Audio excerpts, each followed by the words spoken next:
Retiring in the San Miguels. Episode 9, Returning to the Green Island.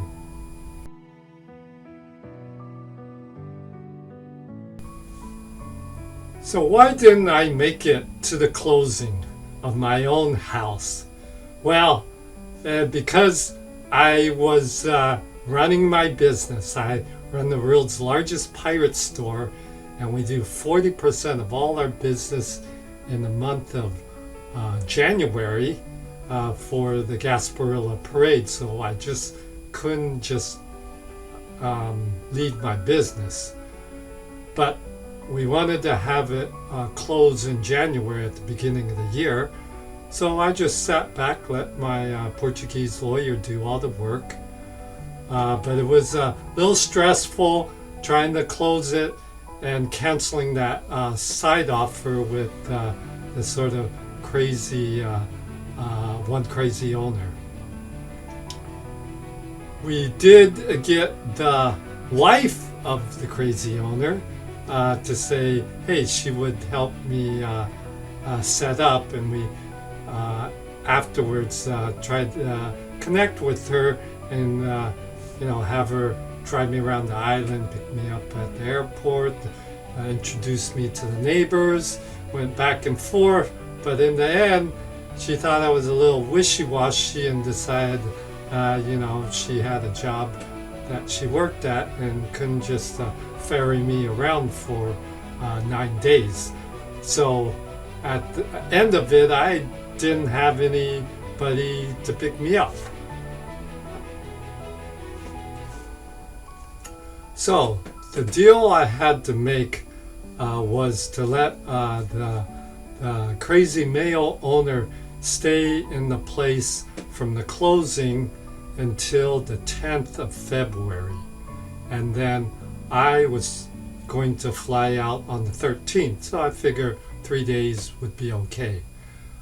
So I got to the airport on February 13th, a Tuesday, and there was this huge snowstorm in New York City that delayed my flight for 5 hours.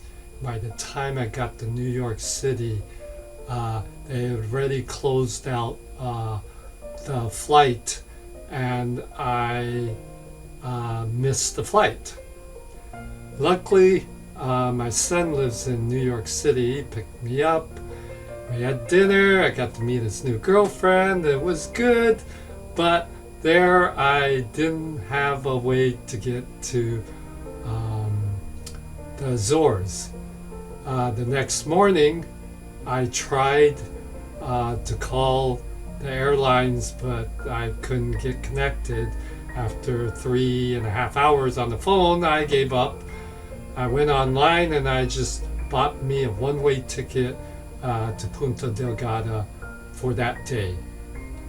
I got to the airport like at 5 o'clock, which is when, because they only have one flight, they only manned the desk for like 3 hours. So I got there and I asked if I had a flight back, and they said no. Once you missed the first flight, we canceled the next flight. So I had to buy a new ticket back.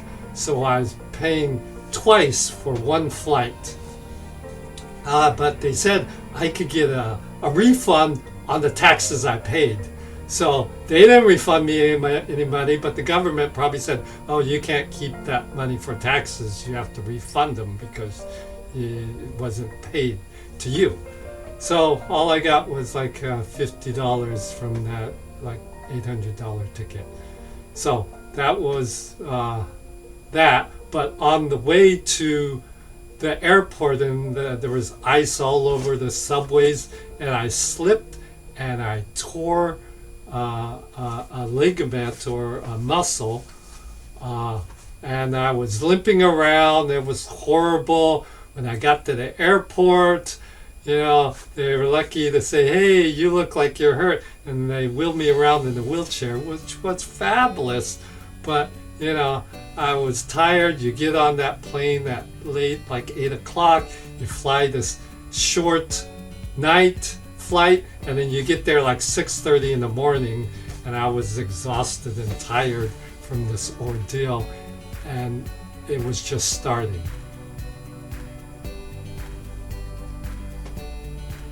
So I rented a car, and there I was at the pickup of the car, and I rented a manual because automatics were hard to get, but I have not driven a manual drive for maybe 15 years. My leg hurt, and everything was like a bad omen, and the rental car only costed $8 a day, but then it was like, oh, but you want insurance, right? It's only $35 a day, which is more than triple the cost of the rental car. But when I talked to my lawyer, who was there, in November, he said, oh, you got to get the insurance, because if they find one little ding on it, you'll just get ripped. And I decided I would just be safe for a change instead of risking it. So there I was, packing it up and driving on the Portuguese road, which were nice roads, but they drive sort of like Italians do, like fast and furious on these narrow roads. But it only took me maybe an hour to get used to the stick, and I felt pretty good. Fortunately, my phone worked perfectly. I was on Google Fi. I was able to get connected. The Wi-Fi worked and the map worked great. So that was a good thing. And I had the foresight of, hey, I need to buy one of those little clip-ons that you could put on the air vent and put your phone, so the phone would be right in front of you driving, so you can watch the road and look at the map. So things were picking up, and I went to my bank, which I downloaded their app, but I was never able to get on their app, and I couldn't get to their phone line. It was all horrible, and I could never see my balance at the bank. I always had to just email my banker and say, hey, did you get the funds I sent? Is the money there? Can arrange the payment of my house? It's all like doing it blind. So I was just finally able to get to the bank, and they set me up and got everything, my app to work, but I had no money. Well, actually, I got like 30 euros from my lawyer, because that's all he had left, and that's all I had. And I said, okay, so I need to get some money. And they said, well, you should just use your app. But I didn't have the special code because I never got the card, and so they said, well, we could get you a new card, or it would. And so he called my Portuguese lawyer, and she said, oh, in an hour I'll call you with the code, and you could just get cash out there without the extra fee. So I decided I would do that. Well, I was supposed to meet my real estate agent at 2, but he was running late, and Laura, the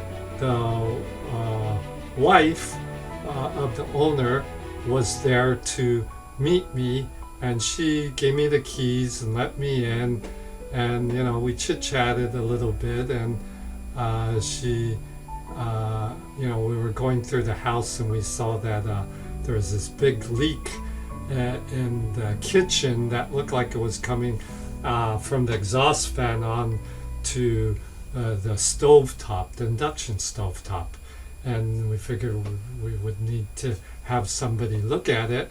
And so she said, well, she knew the roofer that worked on the place before, and she would arrange for that. And we thought that she would try to get some uh, electrician because the wiring was really old, and we arranged to have her meet me there on Saturday. And then finally the real estate agent showed up, and we went through the house, and most things seemed to be in working order, and and that was sort of my first day. Well, actually, I had a meeting with the contractor that I was supposed to get an estimate from like 4 months ago. Well, he didn't actually make it because he was stuck on Tercera, one of the other islands. So we sent his architect, and we walked over to the house and went over all the things that I thought we needed to do. And he would say he would get back with me. But by the end of the trip, he still didn't get back with me. So I have no idea if anything's going to come out of that. But that was making me very weary about contractors and being able to get any work done on these beautiful islands.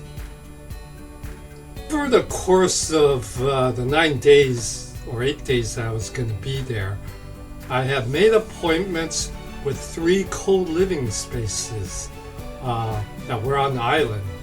So I visited one on the very first day, and he had this great big house, I guess, that his wife's family owned, and it was 400 years old, and it was like on a huge plot of land, maybe a hectare, and it had 9 rooms, and he had all these organic gardens and live swimming pool, and it was a beautiful place, and they did yoga and qigong exercise classes there, and he did co-living. He converted it to co-living only about a year ago, and he only does it like during the slow periods, and then during the busy periods he rents out the whole place to like businesses and big families that want